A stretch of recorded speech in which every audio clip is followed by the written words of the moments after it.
This little light of mine, I'm gonna let it shine. This little light of mine, I'm gonna let it shine. This little light of mine, I'm gonna let it shine. Let it shine, let it shine, let it shine. This here voice of mine is for singing songs of freedom. This here voice of mine is for singing songs of freedom. This here voice of mine is for singing songs of freedom. Sing 'em loud, sing 'em loud, sing 'em loud. These here hands of mine are for voting tyrants out.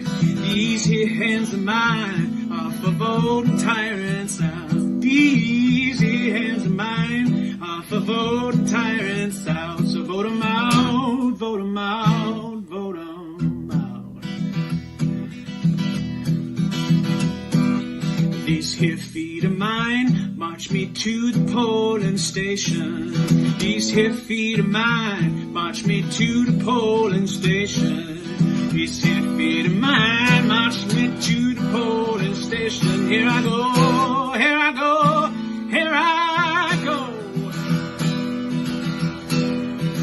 Well, this little light of mine, I'm gonna let it shine. This little light of mine, I'm gonna let it shine. This little light of mine, I'm gonna let it shine. Let it shine, let it shine, let it shine. See this here voice of mine is for singing songs of freedom. This here voice of mine is for singing songs of freedom. This here voice of mine is for singing songs of freedom. Sing 'em loud, sing 'em loud, sing 'em loud. Vote 'em out, vote 'em out, vote 'em out. Vote them tyrants out, vote 'em out, vote 'em out. See, here you go, here you go, here I go. And let it shine, let it shine, let it shine.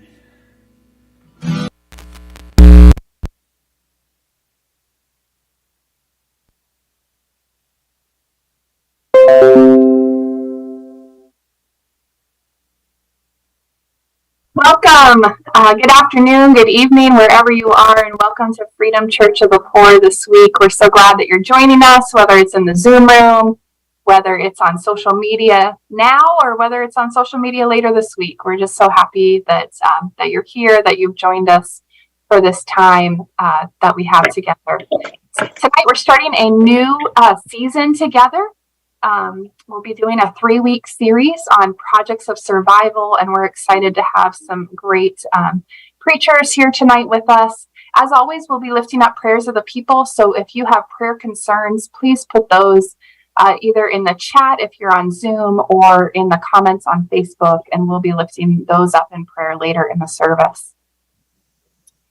But for now, I'm going to start, as we always do, with our Freedom Church of the Poor mission statement. The mission of the Freedom Church of the Poor is to be a spiritual home for movement leaders and a place to help nurture moral leadership for the struggle to end poverty, racism, ecological devastation, militarism, and the false moral narrative of Christian nationalism.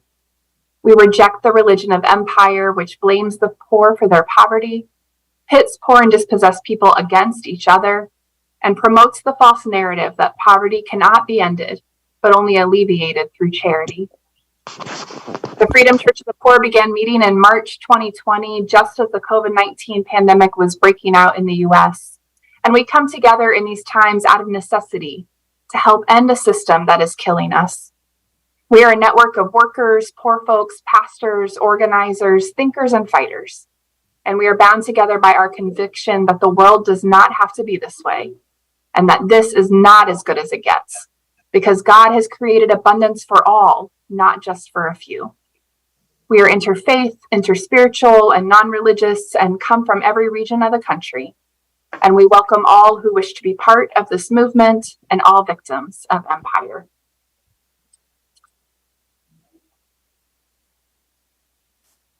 And I believe now Oshara will be reading our season statement for us.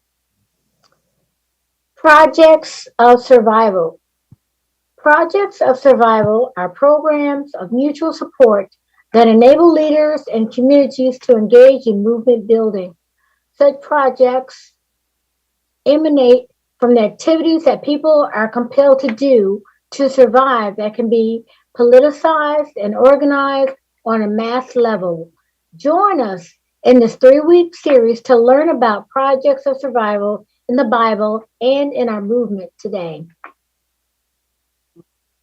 Great, thank you, Oshara. And as I said, we're excited to have two speakers tonight with us who will help us learn more about examples of projects of survival in the Bible, as well as within the work on the ground today.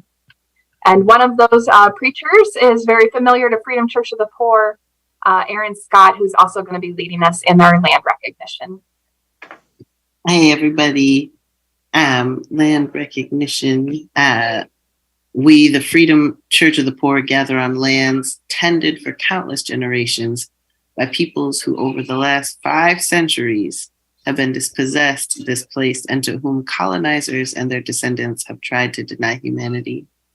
We see how the brutality of colonization never ended, how the poverty, racism, militarism, ecological destruction, and Christian nationalism that we fight are the results of a country founded with genocide, enslavement, and theft. We stand with Indigenous peoples in a demand for material reparations to colonization and for the false and broken promises of the U.S. government that Indigenous people have rights to their own land and space. We are in unwavering solidarity with their calls for sovereignty and self-governance and the return of land and the rights to live in relationship with it, including with our sisters, brothers, and siblings of the Apache strongholds. Every time we assemble as a church, we welcome and encourage everyone to find the name of the people whose lands they inhabit as a ritual of remembrance and of resolve. You can find the name by entering the place you live at this website, native-land.ca. We mourn the inconceivable losses of the peoples of these lands and the legal regimes we live within based on selfish and self-serving interpretations of Christian scripture. We remember with them, we are with those who live and fight now, and we commit to the work of seeking right relationship on this land.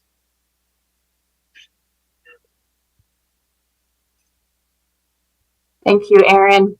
And next, we're going to turn it back over to Oshara, who I did not give an adequate introduction to first time around, but Oshara is the theomusicologist for the Kansas Poor People's Campaign and will be leading our singing tonight. So, Oshara, will you please lead us in our first song? Yes, good evening. We want to talk about everybody has a right to live. Everybody has a right to live. Everybody has a right to live. And before this campaign fails, we'll all go down to jail. Everybody has a right to live. Everybody has a right to live. Everybody has a right to live. Poverty no more. We want justice for the poor. Everybody has a right to live. Everybody has a right to live. Everybody has a right to live. Poverty no more. We want justice for the poor. Everybody has a right to live. Thank you. Thank you, Oshara. And that is a theme of our service tonight, as well as throughout Projects of Survival, that everybody has a right to live. And so now Reverend Tani will be reading for us our scripture reading for this evening. Our scripture reading for this evening comes from Exodus, first chapter, the 15th through 21st verses. The king of Egypt said to the Hebrew midwives, whose names were Shiphrah and Puah, when you are helping the Hebrew women during childbirth on the delivery stool, if you see that the baby is a boy, kill him. But if it is a girl, let her live. The midwives, however, feared God and did not do what the king of Egypt had told them to do. They let the boys live. Then the king of Egypt summoned the midwives and asked them, "Why have you done this? Why have you let the boys live?" The midwives answered Pharaoh, "Hebrew women are not like Egyptian women. They are vigorous and give birth before the midwives arrive." So God was kind to the midwives, and the people increased and became even more numerous. And because the midwives feared God, he gave them families of their own.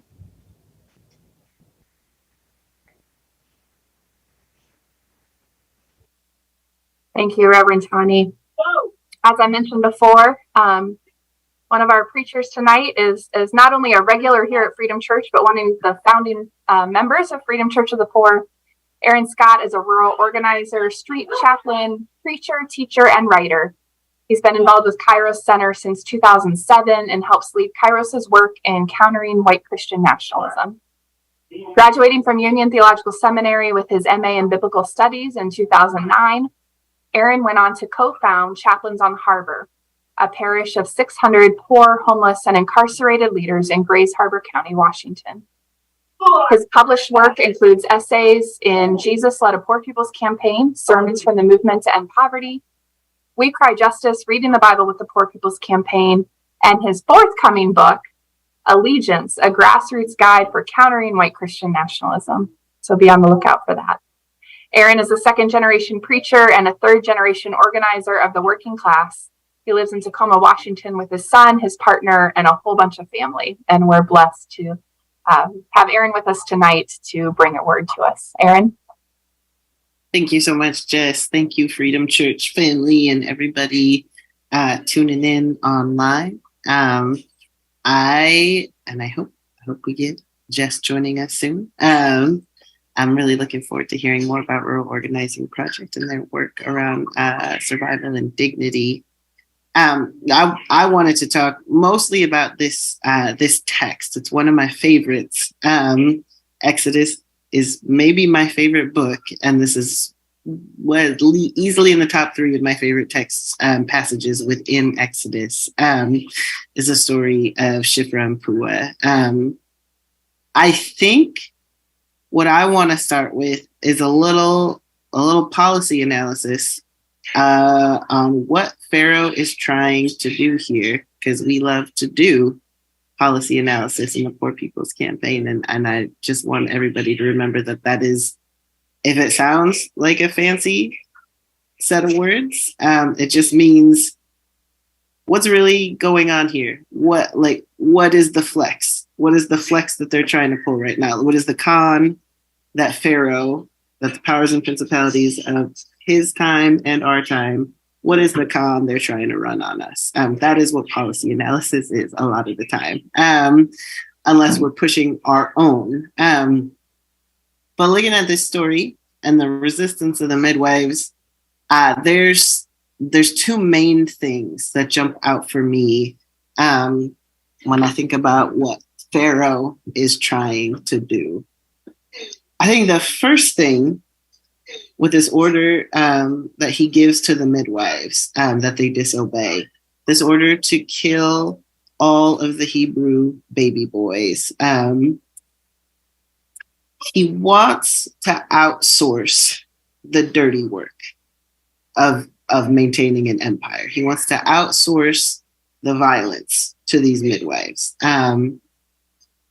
And it's sort of like, well, he gave the order, so how much is it outsourcing it, right? Like he's got blood on his hands, and he does. But this is a sleight of hand that I think empires play all the time. He pulls them in his back office, and he says, here's what you have to do. Also, he's Pharaoh, so disobedience is not much of an option here, right? They know that their lives are on the line if they say no to him. If they had obeyed, which I am sure he was expecting they would, if the midwives had obeyed Pharaoh, this would have given him the ability to frame them up as the immoral ones, as the violent ones, right? Like this would have given him the leverage he needed to say, like, well, I cannot believe that this would happen on my watch. I cannot believe that this level of cruelty against our empire's children would ever happen. How dare they? It would have been his case. It would have been able to boost a case for him saying this is just Hebrew on Hebrew violence. Even though he is the one giving the orders, how it looks is that this is a command that has been given to this is being carried out by the midwives themselves. And I think that's really important because there's a lot of ways that our system functions today that are really parallel, where we see people carrying out orders. We see, orders from corporations, order from the state to serve large corporations and corporate interests, to serve the interests of property and the ruling class. But the people carrying out those orders are not the most powerful people themselves. And it's that line about, well, just following orders, right? I'm just following the orders I was given. I was given a job to do, and I committed to doing that job, and so I'm going to do it. This kind of breaking ranks with that system is really, really important because it exposes where the power really lies. These midwives could be replaced at any time, just like an officer who is convicted of excessive force and maybe given a slap on the hand, maybe terminated, maybe not, is immediately replaceable with another officer who can carry out that exact same level of excessive force. It doesn't change until the interests of those empowered change. And the interests of those empowered tend to be their own. We are the ones who hold them at bay. So people breaking ranks is a really, really dangerous thing for Pharaoh. I think another piece of this that's important to keep in mind, this order that comes down from Pharaoh, is that Pharaoh is nation building with this policy. And part of the violence of nation building always has to do, in part, with violence that's related to population control. So, which is the opposite of what we would call reproductive justice, right? So Pharaoh is really bluntly and brutally seeking to control which of the groups in his empire have life and therefore power, have the autonomy, right, to form their own families, to raise their children. We see increasing repression of reproductive justice in our country right now, right, for anybody who could get pregnant. But we also know that reproductive justice has always been withheld from the poor to varying degrees, with varying levels of violence across all the different poor communities in this country. But it has always been withheld. We know, for example, right, that chattel slavery in this country hinged almost entirely on the denial of reproductive justice for Black women, right? The ability to force pregnancies through sexual violence. We also know that as history moves on, that same kind of repression, while still being carried out, can change shape, can change tactics. So it was also in this country reproductive brutally withheld from Black women through the opposite means, like some 100 years later, through campaigns of forced sterilization in poor Black communities. This is, if you know Fannie Lou Hamer's story, this is what she called, what she underwent was that Mississippi appendectomy, where she was sterilized against her will and against her knowledge. That is also part of nation building. That is also part of the essential violence of an empire. And both of those are echoes of the same kind of violence attempted by Pharaoh. He is trying to shape with enormous violence which communities and which families have some measure of control over their lives and their families and their children, and which have none. Moving from Pharaoh and what he's trying to do, I want to move us next to the midwives and what they're doing, how they're using their power, how we understand that, how it connects to what we have ahead of us today. So some scholars have said that the story of the midwives, is the earliest recorded act of civil disobedience in human history, of regular people, oppressed people, resisting the orders of a violent empire. So this may be the earliest story we have of that happening. So if you're looking for the very first Poor People's Campaign, you can look at this one, at least as far as we can tell. And again, because the midwives, they got this order and they resisted it, very strategically they resisted it, right? They didn't tell him no to his face, but they withheld their compliance, and they prevented the order from being carried out. Because they resisted, Pharaoh was forced to go public with his plan. Pharaoh was forced to go public with this very violent ambition to kill the Hebrew boys. So through verse 21, the midwives, they don't do it. God favors them. Verse 22 of Exodus 1 says, that's when Pharaoh has to go give the order to everybody that when a boy baby is born to the Hebrews, that they throw it in the river. It's hard for an empire when you have to go very public about what you're doing. It's hard to take that plan and put it in the spotlight. It's never an empire's preferred option because it can foment so much unrest and so much pushback.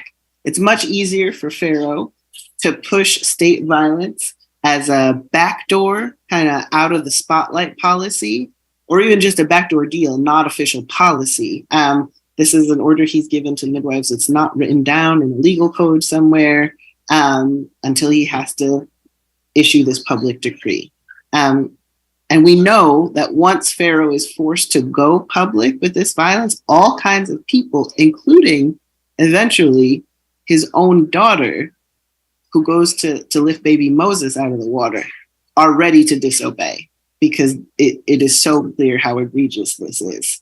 I think another important piece of what the midwives are doing here is that they take the distorted moral narrative of Pharaoh, right? His own claim that the Hebrews are lesser, that they are less human, that they are subhuman, that they are not human.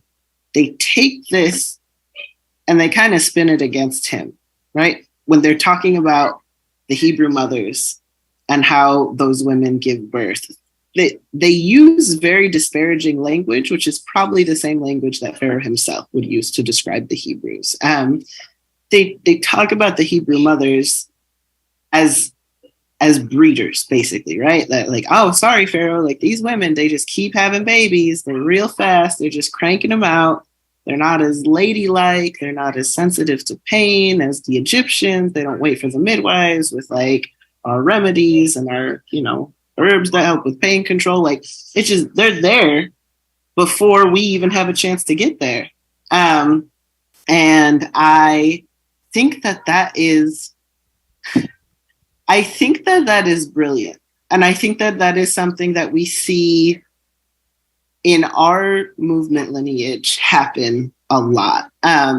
It also reminds me, what they're up against in playing Pharaoh against himself. It reminds me a lot of the racist and classist narratives that this country and this empire has around poor women and poor mothers, right? So like so many stereotypes, right, around any poor mother, particularly poor Black mothers, right? We hear a lot of nonsense around like welfare queens, people having babies just so they can get more public benefits and get rich that way, which is not true. Or narratives around like poor immigrant women, right? And like, oh, like people having anchor babies so they can stay in this country and take advantage of blah, blah, blah, like all of the great stuff happening here. These are the kind of narratives that are really consistent through empires across time, even when the places change and the people change and societies change. Like this frame up of how women usually do or do not make choices around their own like physical autonomy, whether or not they're going to have children, when they're going to have children, especially if they're poor. Empires haven't changed much when it comes to telling this story. And so when the midwives use that false narrative to kind of play Pharaoh against himself, I really appreciate that, because they're saying like, well, this is who you said we are. And here we are, being who you said we are. What are you going to do? So I have a lot of respect for that kind of strategery. I think the last thing I want to say about the midwives, so their names, Shifra and Puah. Shifra is a Hebrew name. We know that it's, at least in one instance outside of this one, it's included on the list of slave names in Egypt. So we have at least some historical indication that this is the name of a woman from the lowest class of Egyptian society. This is a person who has been enslaved, who is legally, socially, economically not granted the right to have voice and to have power, but she is taking it anyway. And she is using it really effectively for the sake of liberation of all of the oppressed. Puah is a Canaanite name. So you have probably a Hebrew woman and probably a young Canaanite woman. And I think that's important to the story because we talked about this as the first Poor People's Campaign, right? Maybe in human history, or like the action, the civil disobedience action, the Moral Monday that sparked the first Poor People's Campaign in human history. And we have in the jump, in that first civil disobedience against Pharaoh, a multi-ethnic coalition, Hebrew and Canaanite. This is an alliance across difference from the bottom of the empire. What does all of that have to do with Freedom Church, and in particular this season where we're talking about projects of survival, right? Projects of survival. So everything from the Black Panther program's free breakfast program for children, which not only met physical needs, not only offered like a safe, loving community space for children and families to get their immediate needs met, but it was a place where people came for education and came for culture and came to build power together. So not a handout, a hand up, not in an individualist sense, but a hand up in terms of like lifting one another to collective power. So we have projects of survival running the gamut from the Panthers to even today, all over Freedom Church. We have folks in this network who are doing emergency kind of healthcare provision and supporting people as they navigate a really messed up healthcare system out in Pennsylvania. We put people first. We have folks in Unión de Vecinos in LA who are taking it into their own hands sometimes to replace the sidewalks in their neighborhoods because they're not waiting for the city to come and do it for them, or they would be waiting forever. doing those really concrete things that support our safety and our thriving in our lives, while also doing political education, building community, and building our power.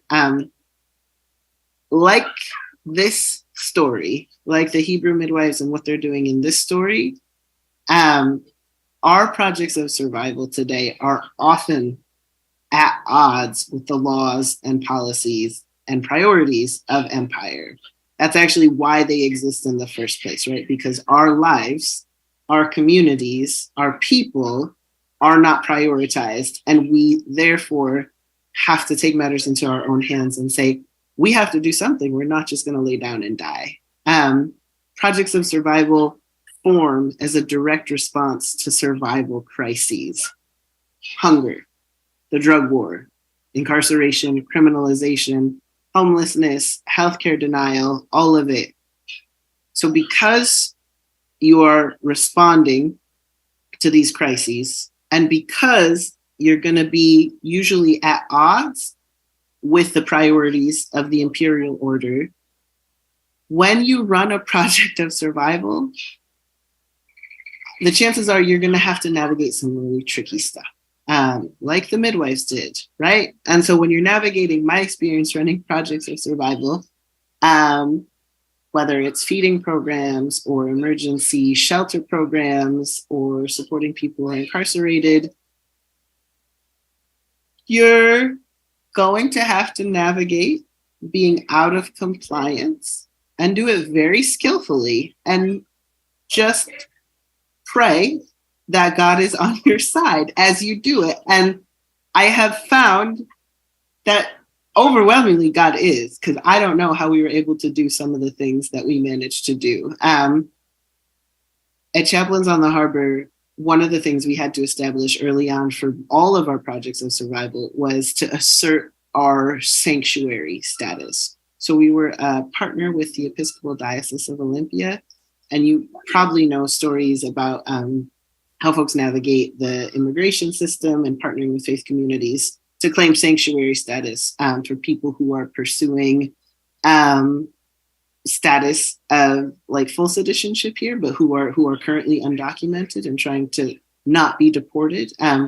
Sanctuary status can be applied even more widely than that, right? So we had leveraged at Chaplains on the Harbor, claiming sanctuary to prevent any law enforcement from entering our premises unless there was an acute emergency where we sought their help.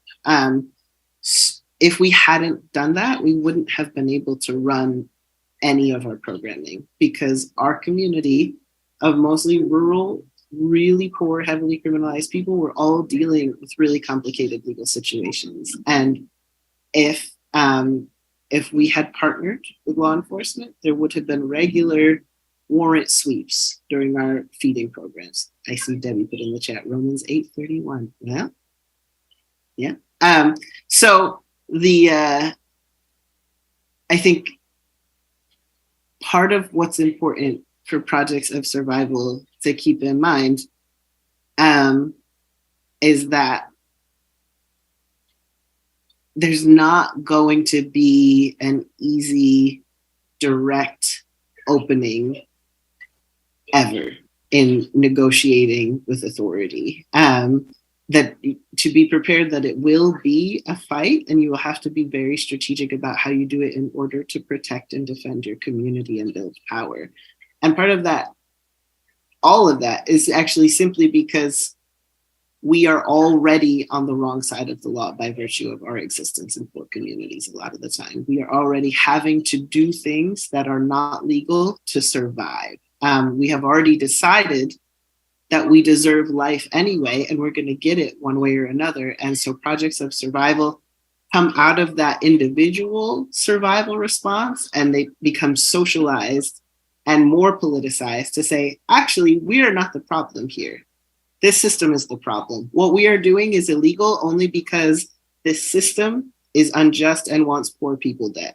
And I think about the Panthers Free Breakfast Program for Children.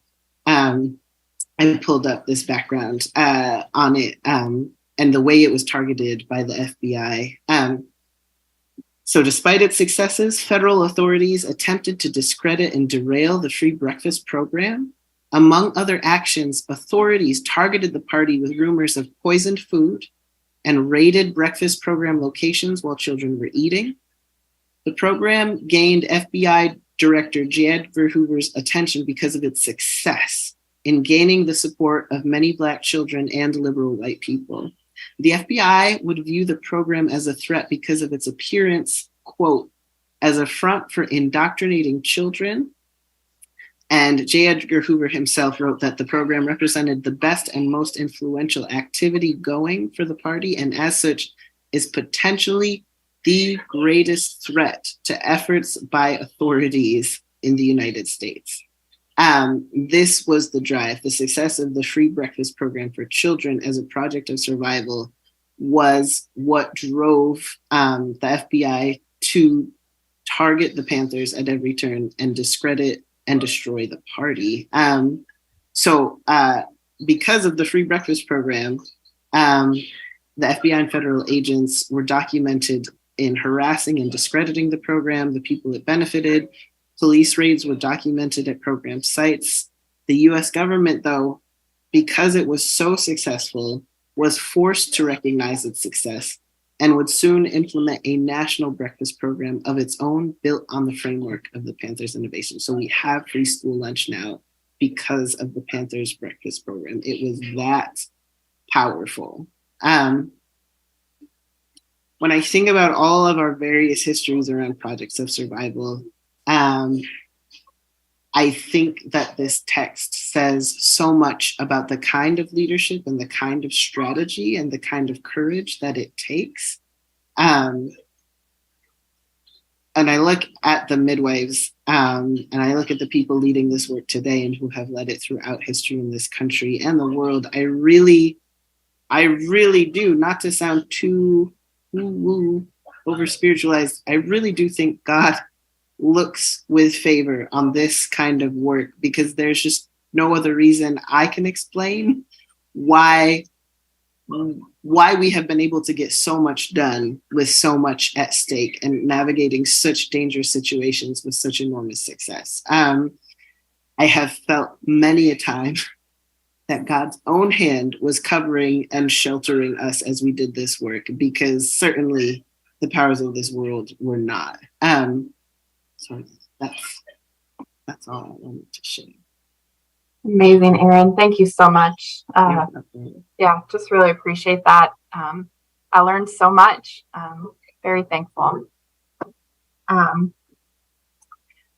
kind of hearing Erin's reflection, I just wanted to go through again this description for our season for these 3 weeks, the series on projects of survival, and just want to kind of recap this definition that we have, that projects of survival are programs of mutual support that enable leaders and communities to engage in movement building.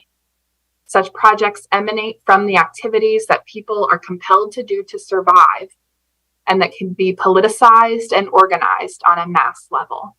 And so Erin just expertly broke that down for us, both within the biblical text and within examples of projects of survival today, naming that this is one of the first acts of civil disobedience in recorded history. And in Bible study right now, on Wednesday night Bible study, we're going through a series on the poor organizing the poor. And last week we talked about the poor organizing the poor in the Bible. And these stories of projects of survival, like our story today from Exodus 1, are examples. Projects of survival are ways that the poor organize the poor. It's part of movement building. So both in our scripture text today and also in the work that Erin has done and is doing. And so, we're just so grateful to hear about that. And for the next 2 weeks, we'll have a chance to hear about that. Just 1 second. I just dropped in our, oh, okay. Sorry. No, I wasn't sure if you had the latest or not. Sorry, Erin. I don't think so. Okay. I don't think so. So we had we're really looking forward to having another speaker with us tonight, Jess Campbell with the Rural Organizing Project in Oregon. Unfortunately, the building that Rural Organizing Project is located in, where Jess works, there was a really bad car accident out in front of the building right before service tonight, and she needed to be there and met the paramedics, and they just left. So she is not able to make it tonight. I do just want to lift up those who were involved in this accident during our time of prayer tonight, as well as Jess, as she, cared for those and the paramedics and those who are treating those who are involved. We will be working to get Jess back another time, hopefully during this Projects of Survival series. We've got 2 more weeks, and so we'll see if we can make that happen. And so I am just going to go ahead and read her bio, just so we can kind of have some context and information about Jess. So Jess Campbell is the director and an organizer with the Rural Organizing Project in Oregon.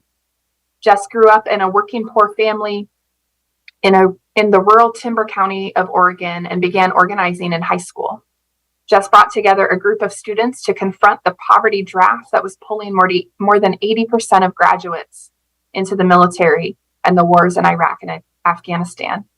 Together, they led walkouts of hundreds of students, ran military recruiters out of the school, and dropped the military recruitment rate down to less than 6%.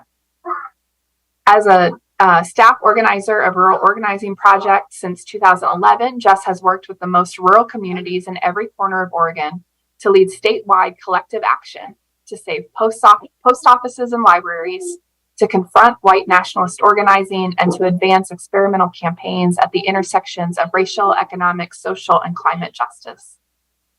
In 2016, Jess co-authored Up in Arms, a guide to Oregon's patriot movement, a compilation of research into the militia and paramilitary movement in Oregon and examples of powerful organizing that ROP member groups led.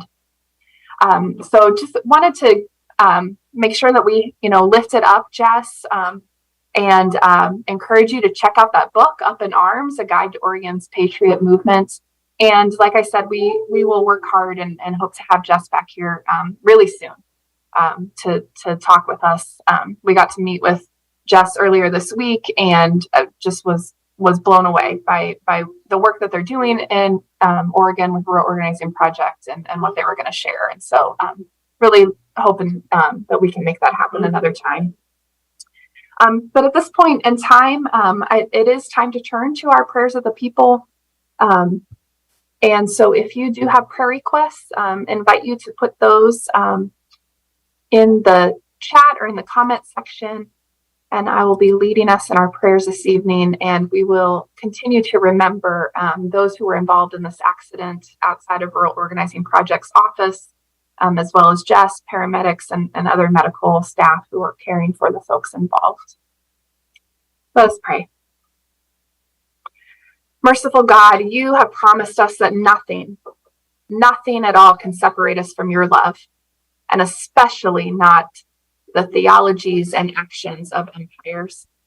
And so we approach you now to name in your presence and in the presence of one another both our joys and our concerns, trusting that you have fulfilled your promise and will be with us as we continue to come to you with our needs and desires. We specifically lift up those who were involved in the accident in Oregon today outside of the Rural Organizing Project's offices. We lift up Jess and the paramedics and the other medical professionals who are caring for those involved. We hold within our hearts many unspoken prayer requests, many needs and desires. Many of these needs are reasons why we need things like Projects of Survival. And so for all of those in our movement, in our communities, in our congregations, and in our lives who are experiencing such needs, we lift them up to you and ask that you would continue to give us the wisdom and the courage to continue to plan and implement Projects of Survival to care for one another's immediate survival needs while also building this movement to end the injustices that have caused these situations. Give us this day the strength we need to expose and cast off the heretical narratives which blame the poor, which spread lies of scarcity in the midst of abundance. And strengthen us as together we proclaim that the world does not have to be this way, that you have made a better way, Teach us to give up and cast off the shame that the religion of empire forces upon those who experience struggle, and turn us instead to your liberation, which calls us to break every chain of injustice. Amen. Turn back now to Oshara, to ask Oshara to lead us in our closing song for this evening. Actually, I'm wrong. Sorry, Oshara. I'm jumping ahead of myself here. I'm on deck next for some announcements. Let me go ahead and go to that, and then I'll turn back over to you. Want to share some announcements. Be sure to sign up for Freedom Church of the Poor if you aren't already on our email list. That's where you'll get information about the upcoming services, the themes, as well as the Zoom link. We really would like to have folks join us here in the Zoom room. This way we can see one another's faces and really build community and fellowship in that way. So sign up for Freedom Church of the Poor email and be sure to join us in the Zoom room. Again, the next 2 weeks, we'll continue the series on projects of survival. Next week, we'll be looking at projects of survival with migrants and migrant communities. And the following week, we'll be looking at health and healthcare projects of survival. So encourage you and hope that you'll join us for those. Also want to invite you for our Wednesday night Bible study, 6 p.m. Eastern time. We're continuing our series on the poor organizing the poor. So I'll be leading Bible study again this week. Last week, we looked at the poor organizing the poor in the Bible.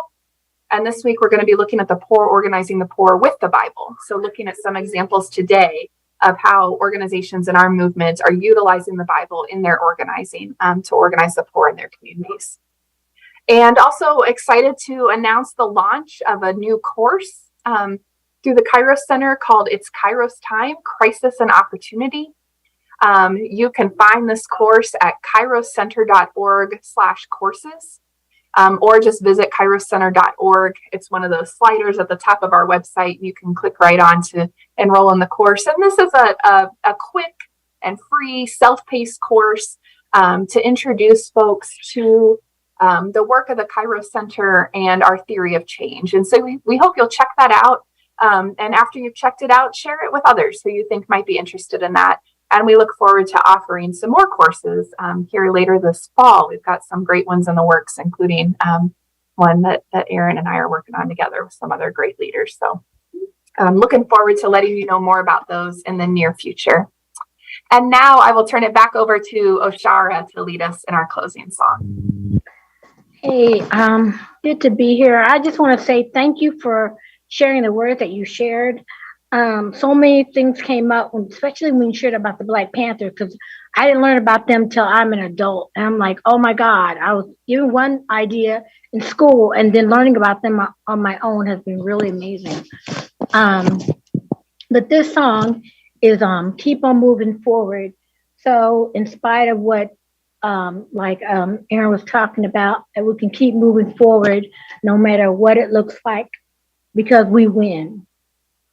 Keep on moving forward. Keep on moving forward. Keep on moving forward. Never turning back. No, never turning back. Seeking justice. We're going to keep on seeking justice. Keep on seeking justice. Keep on seeking justice. Never turning back. Never turning back. Singing loudly. We're going to keep on singing loudly. Keep on singing loudly. Keep on singing loudly. Never turning back. Never turning back. Never turning back. Never turning back. Moving forward. We're going to keep on moving forward. Keep on moving forward. Keep on moving forward. Keep on moving forward. Never turning back. Never turning back. Never turning back.